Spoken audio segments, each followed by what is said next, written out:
Bienvenue sur Africa 24 dans cette nouvelle édition du Non-Stop Info. Voici les titres de l'actualité. Le président de la République démocratique du Congo, Joseph Kabila, s'est exprimé devant les parlementaires ce mardi 15 novembre. Un discours principalement axé sur l'état de la nation. Au Nigeria, le gouvernement annonce la vente de ses raffineries non rentables, une mesure qui entre dans le cadre de la réforme de l'industrie pétrolière. Et puis construire 10 000 logements par an, c'est le souhait du gouvernement gabonais par le biais de son vice-premier ministre de l'urbanisme Bruno Ben Moubamba grâce au nouveau projet urbanistique du Gabon. Mais tout d'abord, ce discours qui était très attendu en République démocratique du Congo. Ce mardi, le président Joseph Kabila s'est exprimé devant les parlementaires. Un discours sur l'état de la nation. Le pays est en effet en attente d'un nouveau Premier ministre après la démission de Augustin Matata Pognon. Le président congolais s'est également défendu de vouloir violer la Constitution. On l'écoute. Quant à tous ceux qui semblent se préoccuper à longueur de journée de mon avenir politique, je tiens à dire, tout en les en remerciant, que la République démocratique du Congo est une démocratie constitutionnelle et que toutes les questions pertinentes relatives au sort des institutions et de leurs animateurs sont réglées de manière satisfaisante par la Constitution.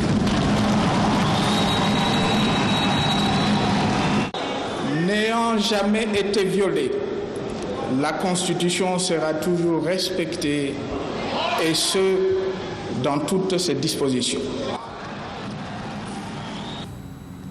Au Bénin, les opérations d'affichage des extraits du fichier électoral national entrent dans leur phase active. Le Conseil d'orientation et de supervision de la liste électorale permanente a informatisé, a procédé au lancement des dites opérations. Toutefois, des difficultés mettent à mal le processus. Les précisions dans ce reportage de notre correspondant Lefty Ounou, commenté par Corinne Kamdem. Le Conseil d'orientation de la supervision de la liste électorale permanente informatisée, COSLEPI, s'active pour l'actualisation du fichier électoral. La première phase de cette mise à jour qui s'est déroulée du 5 au 30 octobre 2016 sur toute l'étendue du territoire a non seulement consisté à prendre en compte les citoyens ne figurant pas sur la LEPI de 2011 et 2013, de nouveaux électeurs, mais aussi à enrôler des personnes qui veulent la modification de leurs données personnelles. Cette phase a enregistré une faible participation des populations. Il veut se faire enregistrer sur la liste électorale, dans le fichier électoral national, mais du fait de cette période d'accalmie, beaucoup parfois ne s'en préoccupent pas trop. Donc ça fait qu'il y a un problème d'information, de déficit d'information qui se pose au niveau de la population. Et nous sommes en train de nous efforcer via donc les radios communautaires, via donc les chefs, nos élus locaux, chefs quartiers, de manière à ce qu'on puisse passer l'information pour avoir quand même à inscrire dans le plus grand nombre.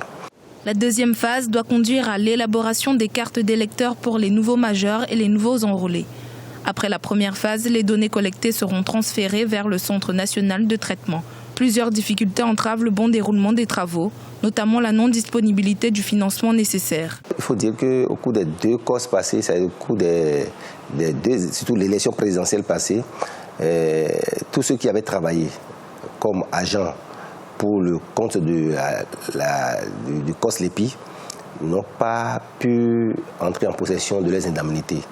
Donc les chefs quartiers, les CCA, c'est-à-dire les membres des commissions communales d'actualisation de la liste électorale et parfois les délégués d'arrondissement qu'on avait désignés pour faire le travail sur le terrain, bon nombre n'ont pas eu à rentrer en possession de leurs indemnités et ça a créé une certaine... certains ne sont plus tellement motivés à nous accompagner cette fois-ci. J'ai dû passer l'information pour les rassurer que non seulement mon équipe actuelle ne restera devoir aucun centime à aucun membre qui devra travailler sur le terrain, mais dans le même temps, les arriérés seront pris en compte puisque j'ai eu des échanges avec le gouvernement qui m'a rassuré qu'ils vont payer ces arriérés-là. Et d'ailleurs, nous sommes dans cette démarche actuellement avec le gouvernement. Le budget de l'actuel COSLEPI est estimé à environ 3 milliards de francs CFA. Un financement du Trésor public à décaisser sous la directive de l'exécutif. Le délai réglementaire pour rendre la nouvelle liste électorale effective est le 15 janvier 2017. Vendre ces raffineries non rentables, c'est ce qu'annonce le gouvernement nigérian, et cela dans le cadre de la réforme de l'industrie pétrolière. Les dirigeants de ces usines ont reçu la consigne de les mettre à la vente si elles n'arrivent pas à devenir rentables dans les délais indiqués. Toutefois, seront encouragés et soutenus par le gouvernement. Corinne Kamdem. Le gouvernement fédéral du Nigeria souhaite adopter une nouvelle politique pour réformer l'industrie pétrolière. Selon le document partagé par le ministère des Ressources pétrolières samedi 12 novembre, le Nigeria souhaite abandonner les régulateurs de ressources pétrolières tels que la National Petroleum Corporation et la Department of Petroleum Resources en faveur d'un seul organisme de réglementation appelé Petroleum Regulatory Commission. Le document a révélé que le cadre réglementaire institutionnel existant était en grande partie inefficace. Aujourd'hui, le Nigeria est en pleine récession économique. Si rien n'est fait, si le pétrole continue d'être distribué comme il était, c'est que l'économie nigériane va s'effondrer complètement. Donc, c'est une reprise en main de ce levier important qui est le pétrole, parce que l'économie nigériane n'étant pas très diversifiée, les fondements de l'industrie du pétrole entraînent de facto le fondement de l'économie nationale. C'est un choix fiable que de se débarrasser des raffineries qui étaient devenues de bouffe à sous, mais surtout la reprise en main de tout le processus, notamment le processus d'achat et de vente du brut et du pétrole raffiné. Je crois que l'ensemble des mesures économiques prises par le gouvernement de Buhari aujourd'hui peut porter des fruits. Avec cette nouvelle politique pétrolière, le Nigeria compte mettre en place de nouvelles directives, notamment pour les raffineries du pays. Le pays en compte 4, qui sont pour la plupart restées en grande partie improductives. Chacune disposera d'une période de transition durant laquelle elle devra devenir viable et rentable, auquel cas elle sera vendue ou fermée par l'État. Le but est de rendre les raffineries de la NNPC prospères, des entreprises commercialement viables. Elles seront encouragées à atteindre cet objectif et seront soutenues par le gouvernement dans la mesure du possible. Le nouveau régulateur incorporera les activités des organismes de réglementation de pétrole existants et couvrira aussi quelques nouvelles activités réglementaires qui ne sont pas actuellement couvertes. Pour améliorer les conditions de vie des Gabonais et leur offrir un meilleur habitat, le vice-premier ministre Bruno Mubamba entend construire 10 000 logements par an. Mais pour y arriver, il propose la création d'une plateforme de suivi entre l'administration et les collectivités locales. Les détails dans ce reportage de notre correspondant Douglas Toutoum. Le vice-premier ministre, ministre de l'Urbanisme, de l'Habitat social et du Logement, Bruno Ben Mubamba, entend aller vite afin de normaliser le secteur et permettre aux Gabonais d'être mieux logés. C'est dans ce sens que son département ministériel peaufine actuellement le nouveau projet urbanistique du Gabon.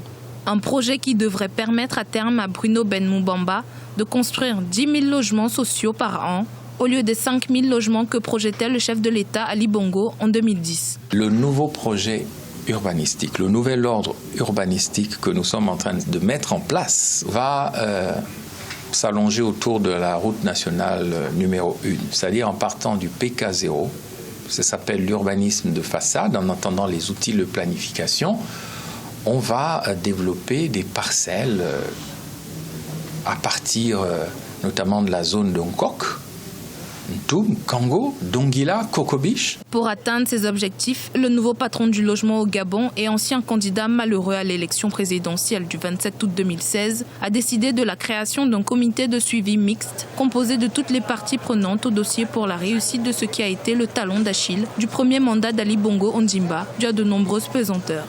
Comment sera composé ce comité de suivi mixte? Eh bien, il y aura d'une part l'administration centrale et d'autre part les collectivités locales. Nous n'allons plus fonctionner comme si nous étions des concurrents parce que nous servons le même pays, les mêmes populations et le même président de la République. Il n'y a donc aucune raison que nous fassions chacun les choses de son côté. Lors de la campagne électorale d'août 2016, Bruno Ben Mubamba annonçait, s'il était élu président de la République, la construction de 200 000 logements en 20 ans. Aujourd'hui nommé vice-premier ministre en charge de l'urbanisme, de l'habitat social et du logement, il affirme pouvoir construire 10 000 logements par an pour améliorer l'habitat au Gabon. Vous l'aurez compris, c'est un sujet commenté par Corinne Comdem.